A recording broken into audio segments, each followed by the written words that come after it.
खाए। आकड़ा का पौधा बन गया जिसको पशु पक्षी भी ना खाए।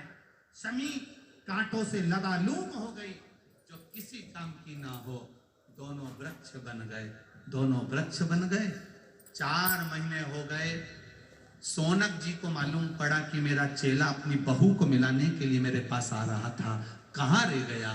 सोनक जी ढूंढते ढूंढते पहुंच गए भुसुंडी जी के यहाँ। भुसुंडी जी, मेरा चेला मंदार अपनी धर्मपत्नी शमी के साथ आ रहा था, ना जाने कहाँ चले गया, दिखता नहीं है, मिलता नहीं है। भुसुंडी जी ने कहा उन्होंने मेरी हंसी उड़ाई थी, इसलिए मैंने उनको पौधे बना दिया, वृक्ष बना दिया, पेड़ बना दिया। तुरंत सोनक जी हाथ जोड़कर बोले उन्हें श्राप से मुक्त कर दो ना, गलती हो गई, श्राप मुक्त कर दो। सोनक जी ने जब भुसुंडी जी से कहा मैं श्राप से मुक्त नहीं कर सकता, पर जिनकी मैं आराधना करता हूं श्री गणेश जी महाराज, वो इनको श्राप से मुक्त कर सकते हैं। सोनक जी और भुसुंडी जी दोनों गणेश जी के पास गए। गणेश जी, शमी और मंदार इन दोनों को आप क्षमा कर दो। गणेश जी ने कहा इसने मेरे शिष्य की हंसी उड़ाई है। पेड़ तो रहेंगे, पौधे तो रहेंगे, पर मैं वर प्रदान करता हूं, मंदार और शमी ये दोनों मेरे देव अधिदेव महादेव को समर्पित होंगे, ये मैं वर देता हूं। जिस जगह पर मंदार और शमी दोनों साथ में होंगे, ये आकड़ा और शमी का पेड़ जहां पर साथ में होगा, शमी और आकड़े का पेड़ जहां साथ में होगा, 21 वर्ष तक आकड़े का पेड़, मंदार का पौधा शमी के पौधे के पास में अगर 21 वर्ष तक रहेगा तो उसकी जड़ में मैं खुद आकर बैठूंगा और लोग मुझे आकड़े का गणेश कहेंगे। मैं उनके घर में अष्ट सिद्धि नवनिधियां प्रदान करूं। लोग शमी का पत्ता, शमी का पुष्प, मंदार का पुष्प जब मुझे लाकर देंगे, दोनों साथ में दुर्गा के साथ मुझे समर्पित करेंगे, मैं उनकी मनवांछित फल की पूर्ति कर दूंगा। उनको आंच नहीं। ये मंदार आंखों से जल बहाता हुआ कहता है हम क्या वृक्ष की योनि से छूटेंगे नहीं, हम क्या कभी वृक्ष योनि से समाप्त नहीं होंगे। गणेश जी ने कहा मंदार,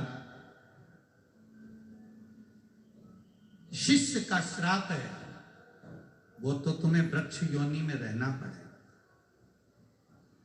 पर 33 कोटि देवी देवता तुम दोनों की जड़ में, तुम दोनों के पास सदा विराजमान रहेंगे।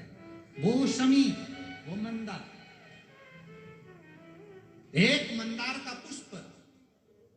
आपको कई बार कथा में कहा कि जब संतान की, इसमें कई पत्र हैं संतान की प्राप्ति के, कोई के 12 साल हो गए, किसी के 8 साल हो गए, किसी के 10 साल हो गए, किसी के 6 वर्ष हो गए।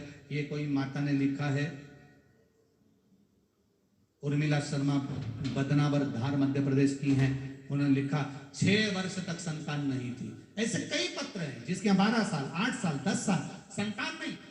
तो क्यों कहा इस व्यासपीठ ने कि सफेद आंकड़े की जड़ लेकर तुम रुका जी पर से 21 बार घुमाकर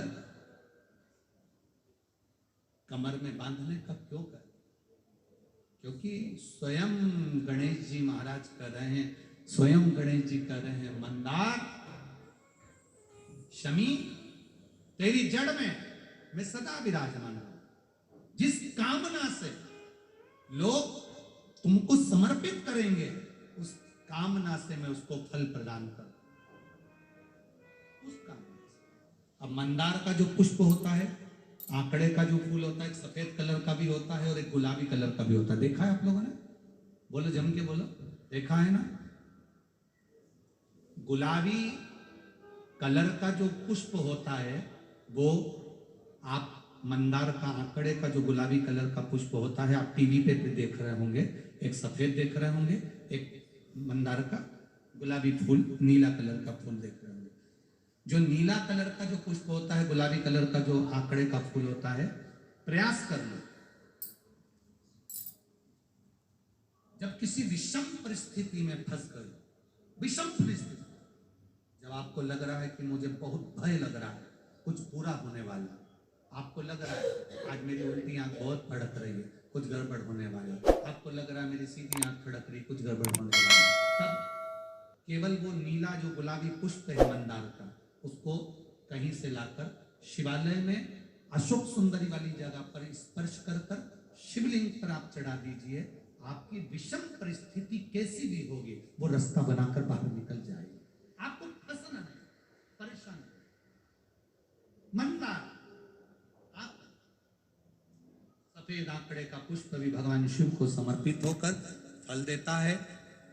आज कथा तक अपन ने कितने फूलों को जान लिया? 4 पुष्प। एक पुष्प और बचा है। कल की कथा सुबह 9 बजे से 12 बजे तक रहे।